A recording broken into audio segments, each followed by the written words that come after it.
I call this a garbage stew because everything you see here is leftovers from the fridge.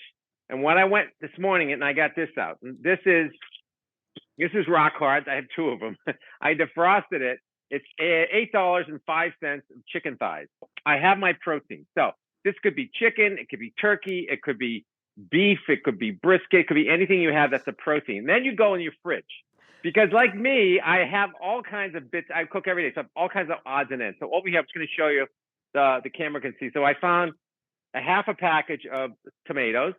I found a half an onion, not very good, half a piece of jalapeno pepper, barely a sweet potato, and this is probably like 1 chunk of squash. Why in God's name I saved it, I don't know. I have a leftover thing of a mushroom, leftover garlic that was peeled. I have 1 scallion, pretty pathetic. This is what's left in one of those little things of spinach, and a lot of lousy soft herbs. So this is basil, tarragon, chervil, odds and ends for making stuff and like guacamole, but I chopped it up. And that's what's in the sort of veggie area. Then I went into the side of the fridge, which I consider one of the best areas of the fridge because you have condiments. And condiments have everything sweet, sour, pickled, ketchupy, spicy, right? That's really important. So I have veggies, onions, a little bit of tomato. So I said, okay, I'm going to make something like maybe a little curry, but maybe I have some coconut milk. So I have a little coconut milk.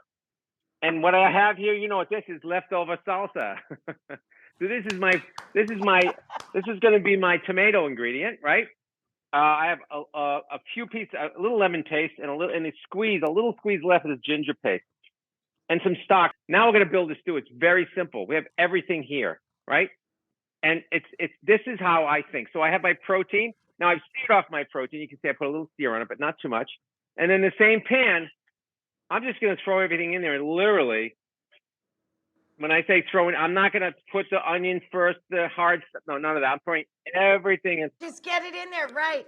And pick up the drippings. Yep. I'm getting the drippings from the chicken. And, the chicken and that magic of that is the schmaltz, which is, the schmaltz is chicken fat, right? Word. Yeah. Schmaltz is a big deal, baby. It's a big deal, baby. Throw the tomatoes in there. Basically, we're ready to go in a few minutes. I'm going to let these get a little color, not too much.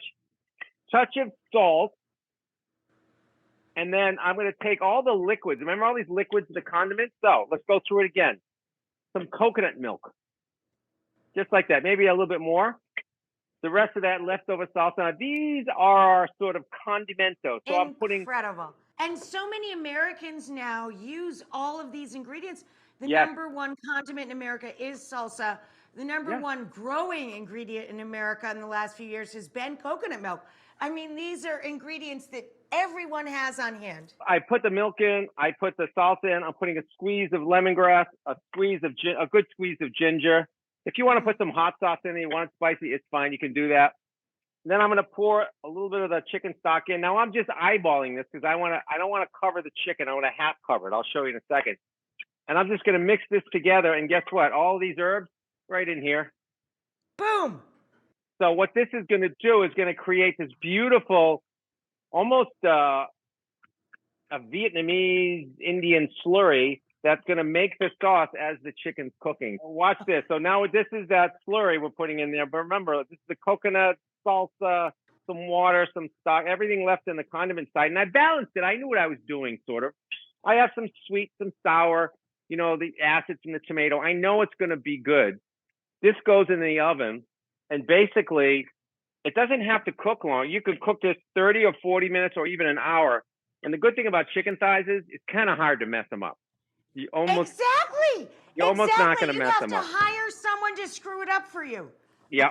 So I put one in earlier today. I made a big one for the whole fam. And look at that. So that's sort of like, I'll put it right on top so you can see it. Look at that. Oh, it's gorgeous.